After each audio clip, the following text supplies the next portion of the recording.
Olá, sejam muito bem-vindos a mais uma edição do Na Pauta Videocast. O Na Pauta faz parte das ações de extensão universitária do curso de jornalismo da Universidade de Sorocaba. Foi criado para informar e trazer para perto assuntos que fazem parte da nossa universidade. A cada edição, recebemos convidados para compartilhar experiências, divulgar atividades, discutir ideias e mostrar um pouco como o que acontece dentro da universidade dialoga com a comunidade e temas de interesse da nossa região metropolitana. E hoje a nossa pauta é a revista Phronesis, Filosofia em Movimento, que nasceu a partir do projeto integrador Democracia e Respeito às Diferenças, do curso de filosofia aqui da Uniso. Para falar sobre a criação desta revista, recebemos a professora Edsel Diebe, responsável pelo projeto. Seja muito bem-vinda, Edsel. Obrigada. É um prazer ter você aqui. Eu pude encontrar você ao longo do semestre, então receber você aqui contar essa história é um prazer muito grande. A gente vai começar direto ao ponto. Então, a minha primeira pergunta é: o que levou vocês do curso de filosofia a fazerem uma revista? Quais foram os desafios e decisões que envolveram essa produção? Essa ideia de fazer a revista, ela surgiu no projeto integrador anterior, né, do ano passado. Eu já estava conversando com os alunos, eles fizeram cidades filosóficas, né, protótipos de cidades filosóficas, e circulando pelo evento, eles perceberam que tinham algumas outras apresentações interessantes, e eu falei para eles, a gente podia fazer alguma coisa relacionada a artigos, né, da gente poder escrever um pouco sobre democracia. O que vocês acham? Aí um aluno viu algum grupo mostrando uma revista. Era um formato de uma revista um pouco diferente da nossa, né, uma revista mais acadêmica, e me mostrou, foi lá, tirou a foto e me passou essa ideia. E eu propus isso para os alunos antes da gente começar o projeto integrador, né, já naquele anterior, e eles abraçaram a ideia. Sabia que ia ser um desafio escrever 14 artigos, né, que foram publicados aqui nessa revista, mas os alunos foram muito ativos nessa concepção, e a gente conseguiu realizar esse trabalho com êxito. Certamente, né? E uma revista física também Isso. chama atenção nesse sentido. A Phronesis nasceu, então, dentro do componente do projeto Isso. integrador, já com a intenção de fazer um lançamento, de ofertar, né, esse produto para a comunidade ao final do semestre. Além disso, vocês tinham outros planos? Há a proposta de dar continuidade, enfim, né? Dentro do que inspirou vocês no início, o que mais veio se agregando ao projeto? Sim, a ideia inicial era escrever os artigos sobre democracia, e depois, né, como o nosso trabalho é extensionista, de certa forma, porque o projeto integrador ele não deve ficar só dentro da universidade, mas ele deve sair para a comunidade, e daí nós pensamos em trazer isso para a área da educação mesmo, e levar essa revista para as escolas, né, para que os professores, por exemplo, pudessem trabalhar esses artigos, porque às vezes é uma forma mais fácil de entrar em contato com esses temas, que não seja tão rebuscado como um filósofo diretamente, mas o comentário desses filósofos feito por jovens, né, que a maior parte dos alunos de filosofia são jovens, não são adolescentes mais, mas são jovens que têm ainda esse pensamento, né, de como atingir esse público que está em formação ainda. Então, essa foi a nossa ideia, fazer essa revista, mas que ela não ficasse presa dentro do ambiente acadêmico, que ela fosse uma revista para ser circulada nas escolas. E é a primeira revista do curso. O curso existe desde a década de 50, e é a primeira vez que a gente está divulgando o nosso trabalho aí para a comunidade Sorocaba e região. Eu não sei para onde está chegando isso, né? Porque nós temos o nosso patrocínio, né? O nosso apoio, que nos ajuda com isso também, levando esse trabalho para as escolas. Então, para nós foi uma surpresa, né, saber que isso aqui vai poder chegar para mais gente, principalmente esse público jovem, que às vezes não tem esse componente, né, de filosofia de uma forma regular dentro da sua carga horária, né, nas escolas. Porque, segundo a legislação do MEC, é obrigatório filosofia e sociologia pelo menos num dos anos do ensino médio, e não todos os anos. Então, tem escola que vai dar aos 3 anos, tem escola que não. Então, para uma escola pública, por exemplo, que vai oferecer um semestre ou um ano, que às vezes não tem um arcabouço assim, para trabalhar muitos materiais, ter essa revista é bem interessante para desenvolver alguns projetos com os Sim. alunos. E do ponto de vista da extensão, também é uma oportunidade importante, né, para a Uniso, enquanto universidade comunitária, Isso, prestar esse exatamente. serviço e contribuir com a formação desses jovens Exatamente, foi isso que a estudantes. gente pensou, né, em levar o nome da Uniso, né, da nossa universidade comunitária, para que as pessoas pudessem realmente ter acesso à revista. Muito bom. E a versão digital dela, né, primeiramente. A física veio, a ideia veio depois. Tá, então isso você me conta daqui a pouco. Tudo A bem. revista, bom, falando ainda, né, desse conteúdo que compõe a revista, tem temas como meio ambiente, dentro do escopo da democracia, né, eles Isso. foram trazendo recortes, meio ambiente, racismo, gênero, liberdade de expressão. Os temas foram escolhidos de que maneira?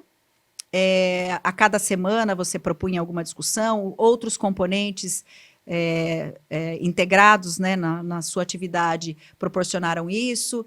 E como é que você, como docente, enxergou a importância deles se aprofundarem nesses diferentes temas? Sim, primeiramente eles construíram a ideia antes de começar os artigos. Tá. Então eu propus uma lista de temas, eles também sugeriram temas, então isso foi escolhido junto. Eles não fizeram isso, eu não impus para eles, ó, você vai falar sobre, né, gênero, você vai falar sobre meio ambiente. Não foi uma coisa que eles quiseram falar, né? Eles escolheram, então dentro de uma lista de possibilidades eles escolheram quais que seriam para eles mais acessível, né, já de filósofos que eles já conheciam, de temas que eles já tinham trabalhado, às vezes, em algum outro componente. Pegamos a ideia dos componentes que estavam no semestre também, porque essa é uma prerrogativa do núcleo docente estruturante, que a gente agregue valor aos outros componentes também. Então, foi feito em conjunto, foi aprovado isso pelo núcleo docente estruturante, e depois, nesse segundo momento, eles apresentaram seminários, falando de uma forma mais solta sobre o tema, e num segundo momento eles começaram a escrever os artigos, que daí foi a etapa de construção da revista, escrever o artigo, depois como a gente ia fazer para viabilizar isso dentro da revista. Teve que adequar a linguagem, porque eles estão acostumados a escrever trabalhos acadêmicos, então, de vez em quando, aparece um vocabulário que não é explicado, né? Uma Não palavra mais acessível. difícil, não acessível, e pensando no público jovem, a gente tem que definir essas palavras, a gente tem que deixar bem claro para esse jovem do que a gente está tratando, porque o intuito dela nunca foi ser uma revista erudita, né? Para um público totalmente universitário. Claro que o pessoal da universidade já leu, né? Várias pessoas já me deram feedback, professores e tal, até o professor Aldo teve a oportunidade de ler e dar um feedback positivo para a gente, então isso foi muito bom. Mas a gente queria que realmente esses conceitos filosóficos pudessem chegar até o jovem de uma maneira mais acessível. E foi o que a gente tentou fazer, e eu fiquei, né, intermediando eles nessa correção dos artigos, para que eles pudessem, então, fazer esse artigo num formato mais próximo à linguagem jovem. Claro que tem coisas na filosofia que são muito difíceis de traduzir, mas isso o professor, dentro da sala de aula, também pode tentar fazer do jeito dele, né? Porque tem uma Sim. liberdade aqui, uma reflexão filosófica que ele pode levar a partir de um artigo da nossa revista, e depois, né, ele dá o formato dele para isso, pode fazer um projeto, pode fazer uma atividade, um estudo de caso, né? Então, são muitas possibilidades de atividade. Certamente. Só para a gente encerrar esse bloco aqui, né, considerando a perspectiva do estudante, eu queria que você falasse sobre esse processo de enxergar temas do dia a dia que podem ser aprofundados com toda essa oportunidade da filosofia esclarecê-los, né? Então, queria que você falasse um pouquinho disso, que dúvidas eles trouxeram, de que maneira você pôde contribuir para alguns temas deslancharem realmente enquanto pesquisa. Eles tiveram algumas dificuldades, né? Teve alguns grupos que, principalmente quando a gente vai falar de assuntos mais na atualidade, de como trazer, porque às vezes não tem propriamente um pensamento filosófico formado. A gente trabalha muito com a história da filosofia, né? Então, desde os gregos, a gente vem vindo e vem dialogando com essa história. Mas, às vezes, é difícil encontrar filósofos contemporâneos que falem desses temas. Então, eles tiveram que fazer também uma ponte com antropologia, né? Uma ponte com a educação, com outras áreas do saber. Então, não ficou estritamente filosófico. Então, tem alguns artigos que trazem essas outras visões de mundo também.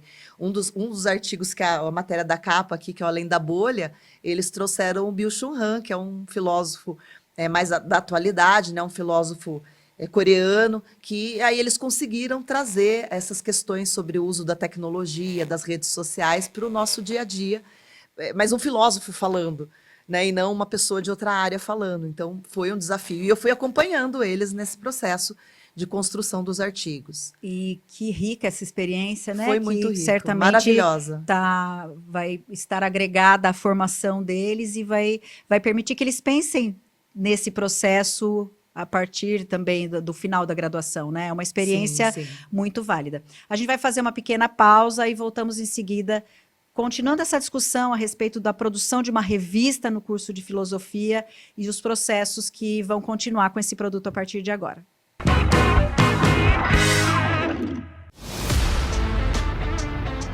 O Laboratório de Comunicação da Universidade de Sorocaba é o espaço onde a prática ganha protagonismo. Aqui, os estudantes vivenciam o dia a dia da comunicação, com estúdios, equipamentos profissionais e produção real de conteúdo. Um ambiente de aprendizagem ativa, que prepara futuros comunicadores para informar, criar e transformar. Lab com Uniso, formação prática para quem quer comunicar o mundo. A Universidade de Sorocaba vai além da sala de aula e transforma cuidado em compromisso com a comunidade, por meio dos atendimentos em odontologia, fisioterapia, fonoaudiologia, nutrição, farmácia e também na clínica veterinária universitária, que oferece serviços realizados por estudantes, supervisionados por professores sem fins lucrativos. Mais do que prática acadêmica, é responsabilidade social. Uniso, conhecimento que cuida de pessoas e da comunidade. Desde 1951, quando surgiu como Faculdade de Filosofia, Ciências e Letras, a Universidade de Sorocaba constrói uma trajetória marcada por educação, inovação e compromisso social. Ao longo das décadas, a instituição cresceu, expandiu seus cursos, investiu em parceria, extensão e infraestrutura, até se consolidar como universidade em 1994. Hoje, a Uniso é uma universidade comunitária de referência, com mais de 60 cursos de graduação, presenciais e à distância, além de especializações, mestrados e doutorados, formando milhares de profissionais. Unindo prática, compromisso social e inovação, a Uniso prepara pessoas para construir o futuro. Universidade de Sorocaba. Tradição, conhecimento e futuro em movimento.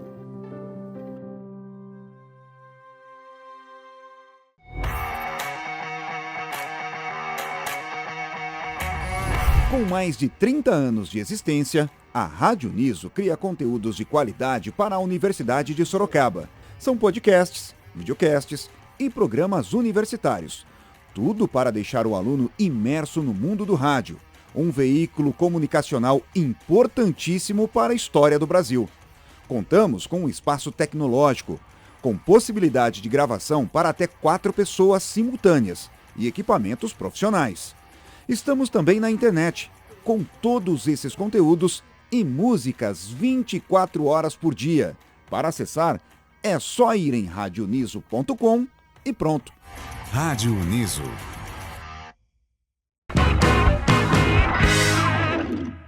Voltamos com o Na Pauta, que nesta edição está abordando a revista Froneses, desenvolvida pelo curso de Filosofia aqui da Uniso. Professora Edsel, na hora de produzir a revista, vocês consideraram um público-alvo, né, o público jovem, mas com a continuidade do projeto garantida, né, houve aí um resultado muito importante, vocês vão manter a revista. Como é que vocês estão se adaptando nesse sentido de ter um público-alvo, direcionar os temas e a linguagem? Como é que está esse processo considerando quem produz e quem vai ler?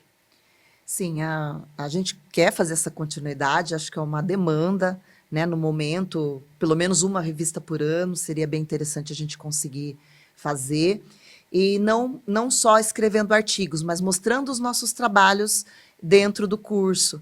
Agora, no próximo semestre, né, nesse semestre, os alunos vão fazer uma exposição de fotos, e a gente quer contar um pouco, porque essa exposição vai ser fruto do trabalho de dentro das escolas. Eles vão para as escolas fotografar o cotidiano escolar.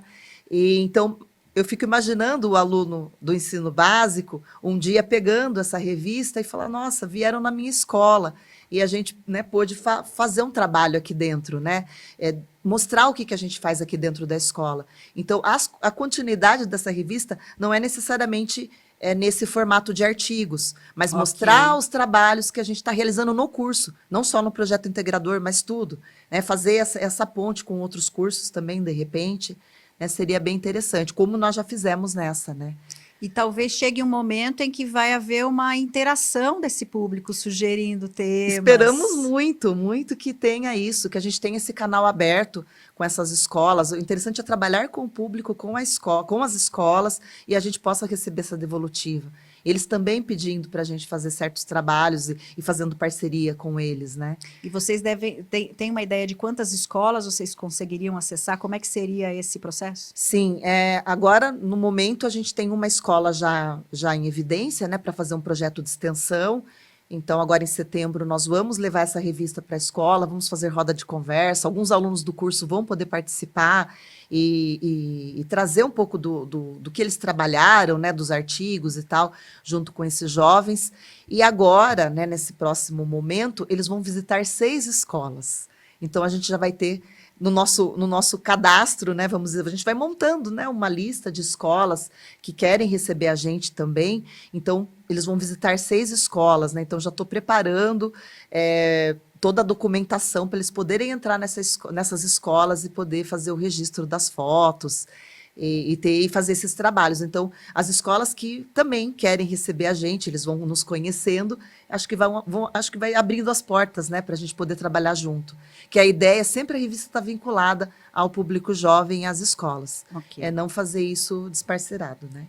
Bom, a revista sendo desenvolvida editorialmente, nós que somos da área de comunicação, a gente sabe o trabalho que isso dá, a responsabilidade que tem que ter, que é um processo de idas e vindas, de testes, né? Mas vocês conseguiram fazer isso dentro de um prazo muito curto de um semestre, mas o produto editorial já existe e ele terá continuidade. Mas vamos falar de uma outra parte importante, que é um trabalho em parceria, né? Isso. Nessa questão editorial, vocês precisaram de um suporte para a área de design. Exatamente, né?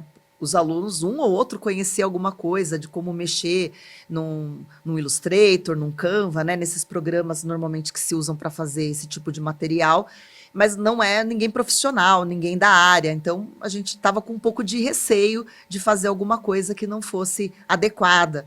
Então, eu busquei parceria lá no curso de design, né? Falei com a professora Olivia e ela me indicou um estagiário, né, o Giovanni, que nos ajudou em todo o processo, né, e eu fiquei em contato com ele o tempo todo, porque depois dessa parte de escrever os artigos, aí os meninos saíram um pouquinho de cena para eu, né, conseguir, então, montar a revista junto com o designer. E foi um trabalho, assim, de final de semana fazendo isso. Porque são várias correções, daí você arruma uma coisinha, aí sai a outra, daí a tabulação na hora de fazer a impressão não é aquele tamanho, daí tem que mexer de novo na revista. E a professora Olivia nos ajudou muito também nesse processo, porque é o estudante, né? Então ele também está aprendendo a fazer isso e ela acabou ajudando ele a fechar a revista. Então, essa experiência que ele teve com a gente foi incrível. Ele ficou muito contente e quer repetir, né? Ele quer fazer de novo. Quanto ele aprendeu a respeito dos temas, né? Da proposta. Muito para o portfólio dele isso aqui, né? Como estudante, ele nunca imaginou que ia conseguir um dia fazer um trabalho desse assim na graduação. Sim. Porque isso aqui é um trabalho que as pessoas fazem depois de formado, já como profissionais. E ele, na graduação, teve a oportunidade de fazer a revista. Eu ministro componente de revista há muitos anos no curso de jornalismo, então é necessário dizer aqui que vocês realmente produziram um material editorial de muita qualidade e visualmente também, né? Então, um cumprimento a esse aluno, a professora Olivia, que colaborou, porque realmente, do ponto de vista visual, é um produto muito bem desenvolvido, fruto desse entendimento entre vocês, dessa disposição de troca que a universidade proporciona para a gente também. Sim, então, e o projeto integrador ser isso, né? A gente não trabalhar sozinho, a gente trabalhar em equipe. Parabéns. Obrigada. Deu muito certo. Para encerrar, quem gostaria de conhecer a Phronesis, como deve fazer, e o que a gente pode esperar, então, no próximo momento, o que a gente vai ver dela enfim, o próximo capítulo vai ser qual, tá? E aí, quem quer conhecer, como é que pode ter acesso? Sim, para conhecer a revista, a gente tem o canal digital dela, né? Então, ela tem um QR Code que ela a fica... gente vai ter o QR Code Isso, a gente tem um QR Code, daí nesse QR Code, então, você acessa a revista. Mas eu tenho ela também na versão digital, na versão PDF, então quem quiser me procurar, me mandar um e-mail, né? Tem o meu contato aqui na revista também, pode escrever que eu mando a versão digital, né? A versão em PDF, que daí vai ter acesso à revista. A gente está tentando divulgar agora, nesse momento, essa parte, né? De como a revista vai chegar para as pessoas. Já chegou em alguns lugares, mas ainda precisa de um trabalho maior da nossa parte. Precisa e deve, E né? deve, Um produto com de certeza. tanta qualidade. Com certeza. Fruto de um trabalho denso e responsável, como a comunicação precisa ter, a filosofia também, enfim, a sociedade carece, né, desse tipo de discussão, vocês precisam realmente chegar. Muito obrigada. Adeus. Infelizmente, o nosso tempo chegou ao fim. No Na Pauta de hoje, conhecemos um pouco mais sobre a revista Afroneses. Acesse o QR Code que nós temos na tela para poder ter acesso a essa revista. E a gente vai continuar acompanhando esse produto, esse trabalho do curso de filosofia. A revista nasceu dentro da universidade, mas amplia seus debates para além dela. Fica aqui o nosso agradecimento à professora Edzel Diebe pela participação e a todos os estudantes envolvidos na construção da revista Afroneses. Se você ficou interessado, pode acessar, pode entrar em contato com a professora e acompanhar a continuidade desse projeto. Agradecemos à Universidade de Sorocaba pelo apoio e a toda a equipe do curso de jornalismo e do Labicom envolvida na realização do programa Na Pauta. Obrigada pela sua companhia, nos vemos na próxima edição.